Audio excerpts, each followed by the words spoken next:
everyone, it's Mary. Welcome back to my channel where we talk about all things related to the storytelling industry. And as you can see, I'm in a different spot. I'm actually sitting in my living room. And I have not changed my living room very much since my dad passed away. You can tell by the title of this video that it's going to be a little bit of a different video today. I'm actually doing, I don't really want to call this a vlog style because I'm not really vlogging. I'm just talking to you guys. Is that considered vlogging? I don't know. But I want to do something a little bit different. I usually call it coffee talk, but I already drank my coffee for today. So it's post-coffee talk. Anyway, I want to start incorporating more of these vlog style videos. While I really love being educational on my channel and using my experiences to help other people, I think it's important to also make sure you guys understand that I'm just like you, right? Like, I'm learning every day just like you are. I am no better than anybody else. I don't have any professional writing degrees. I've never been a literary agent. I don't know about the industry any more than just my personal experiences. And I think that I don't ever want to come across as like, she knows everything, because I don't. I do like to do educational type videos, and I will definitely do some writing videos when we get to Preptober. But I just want to be real. This whole AuthorTube channel / sometimes BookTube content is just to be a normal person, to kind of go through my dreams and aspirations, what I'm working on, how I'm trying to make it as an author, and to share that with other people that are in the same boat. I don't ever want to lose sight of just being a normal person with all of you guys. And so that's why I've started incorporating some of these vlog type videos, much like I did with my author fair that I went to. However, I am very boring. So when I say it's a vlog, it's not actually like a fun vlog. It's usually just me talking.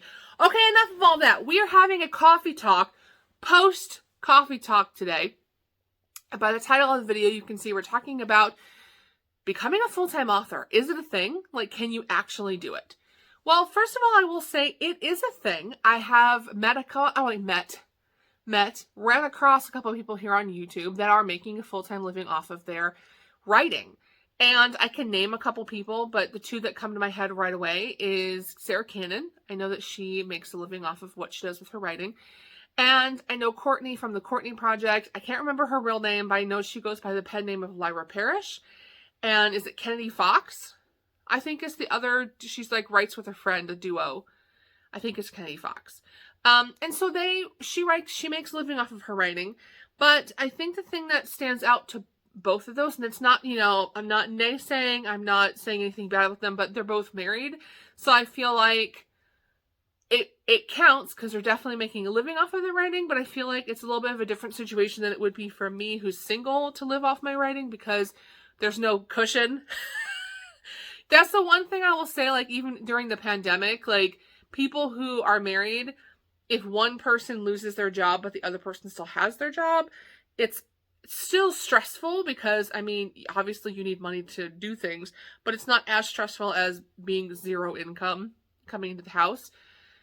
So anyways, it's possible, but I haven't met very many people like me who are single and making a living off their writing. So you're probably like, why are we talking about this today? Well, I had a bad day at work yesterday. And I was up till 2 a.m. kind of seething about life and contemplating what I want to do with my future. I've talked about this on my other channel briefly. I talked about it on this channel when I first came back to AuthorTube.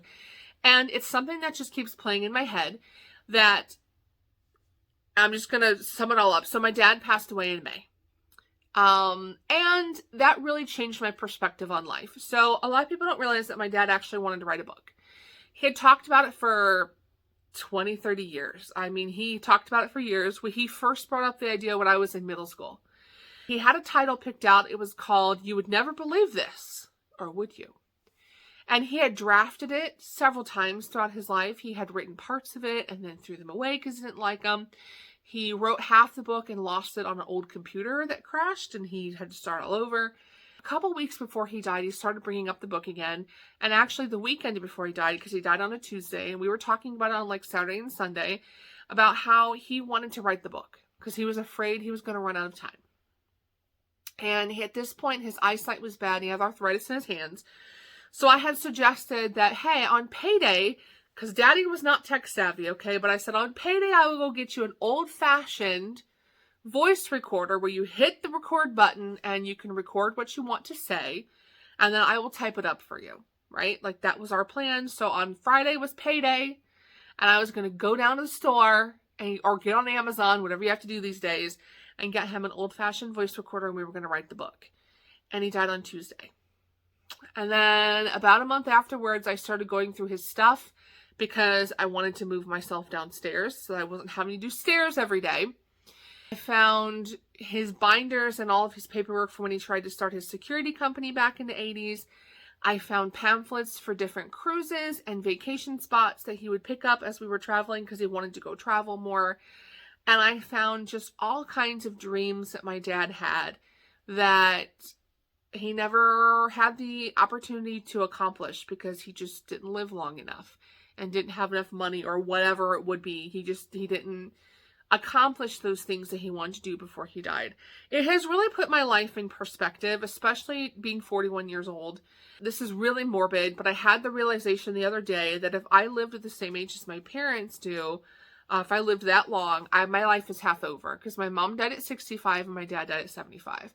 And obviously I hope to live to be 100, right? Like I hope I make it to 100 and I'm rocking it out with the old ladies in their canes. But realistically, I probably won't get that far. It really has put my whole life into perspective of, do I really want to spend what's left of my life slaving away to the corporate ladder? That's a really difficult decision for me because I have always relied on the safety net of having a job with benefits that it's really scary to even contemplate not doing that and not having a safety net of like a bigger company that has their crap together and not having everything rely on me. But I'm wondering how many of us on here actually have the dream of someday becoming a full-time author. And I'm also wondering how feasible that dream really is.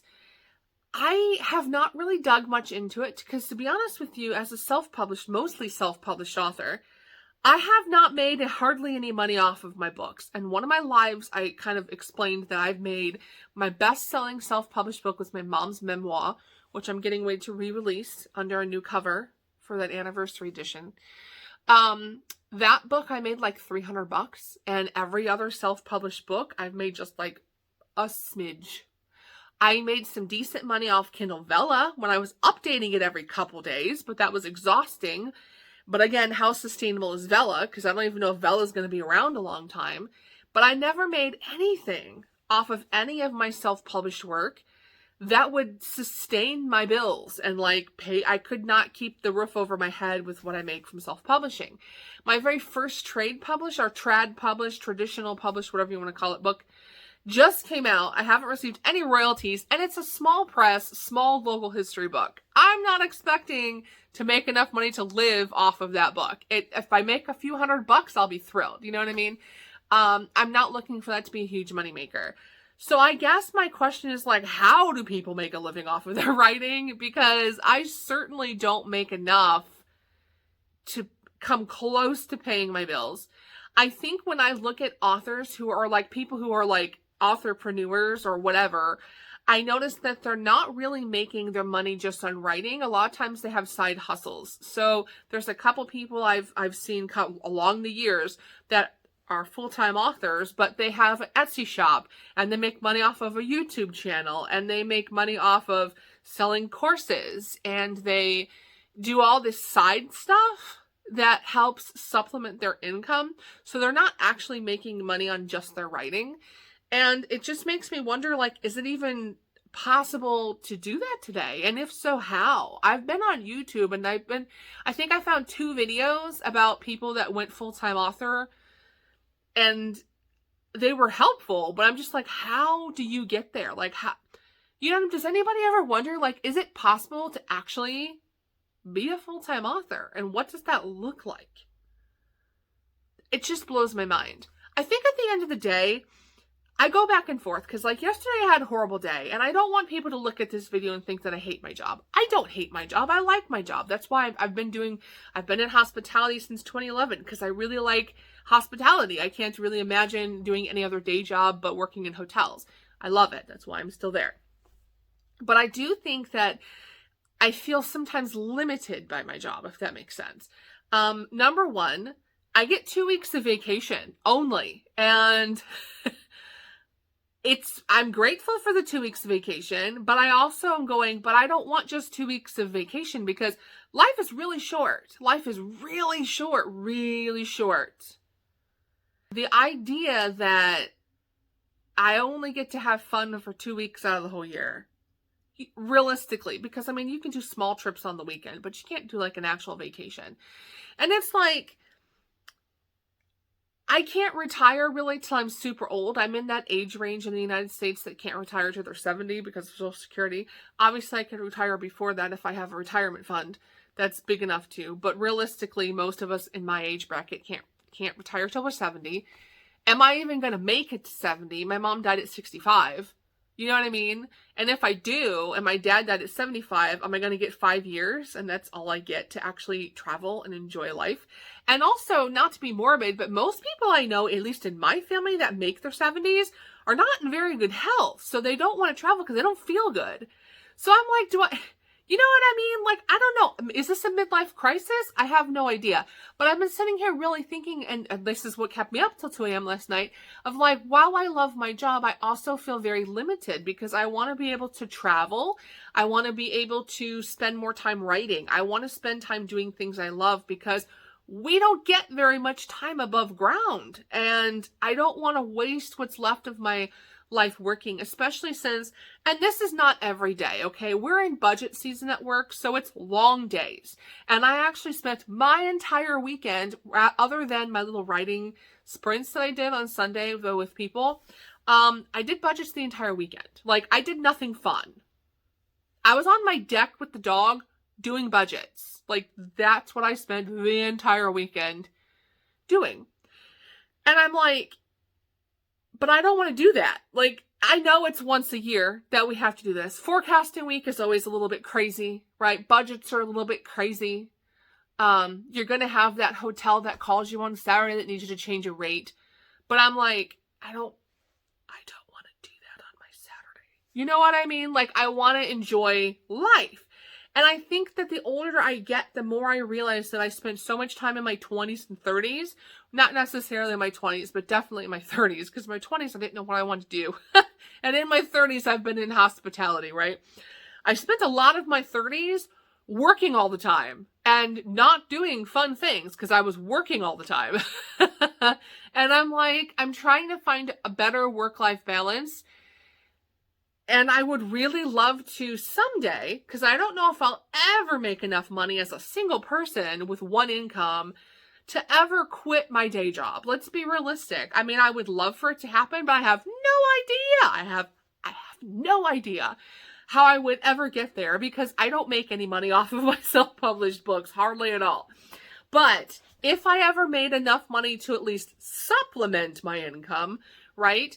You know, it would even be nice to just be like, I took a part-time job and the rest of my income comes from writing. You know what I mean? I would be okay with that too. Because look, I could work 20 hours a week someplace and not feel limited. I think I'm just realizing the older I get that there's so, like, having that balance of, like, time to spend with family is so important. I'm actually really glad that I'm not married because if I was doing, so the most grueling position I ever had was a revenue analyst for the Chicago market because the company I was working for prior to this, if you were an analyst, but you were basically the manager. You were training to be the manager, but you were basically the manager. And the downtown Chicago market was rough. It was rough, okay?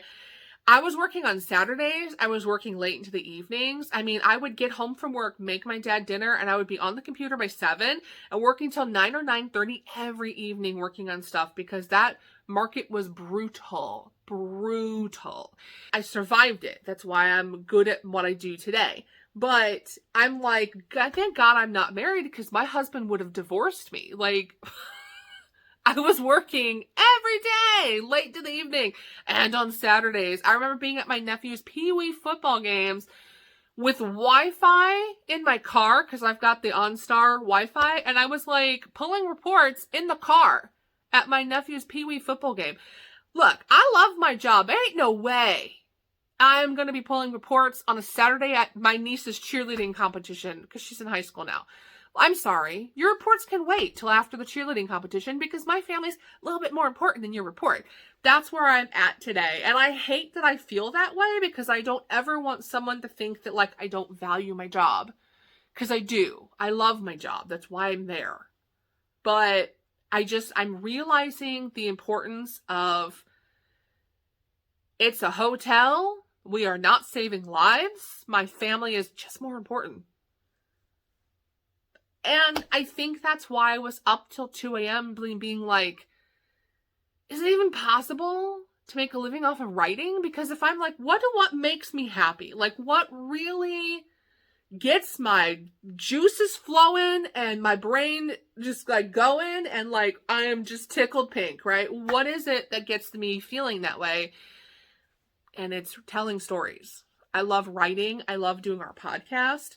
I'm excited because me and Becky are starting a like true crime, I guess is true crime. It's called Who's Your Case File. We're starting a second podcast. I love going to author events. I love author fairs. I love speaking to people about writing and books. I love BookTube. I love just doing book reviews. I love the storytelling industry, whether that comes from writing, whether it comes from reading, or whether it comes from telling stories in a podcast form. I love the world of words. And that's what excites me. So it's like, how do I make that my job? I don't know. So here's my question to you, since y'all heard me ramble. Who else has the dream of becoming a full-time author? And if you do have the dream of being a full-time author, what steps are you taking to get there? Or on the flip side, are you a full-time author? Are you almost there? What have you done to get there? I would be really curious from those who are actually doing it. Like, how did you do it? All right. So that is my coffee talk for today. And look, my dog, the blankets, the pillow, it's a lovely black background view. It's Rudy's house. We just live in it. Here, I'll show you the fun. I did pick up the toys because he did have toys all over there. And I was like, I'll leave the pillow. It's fine. Okay, well, I would love to hear from you in the comments, and I'll talk to you later. Bye.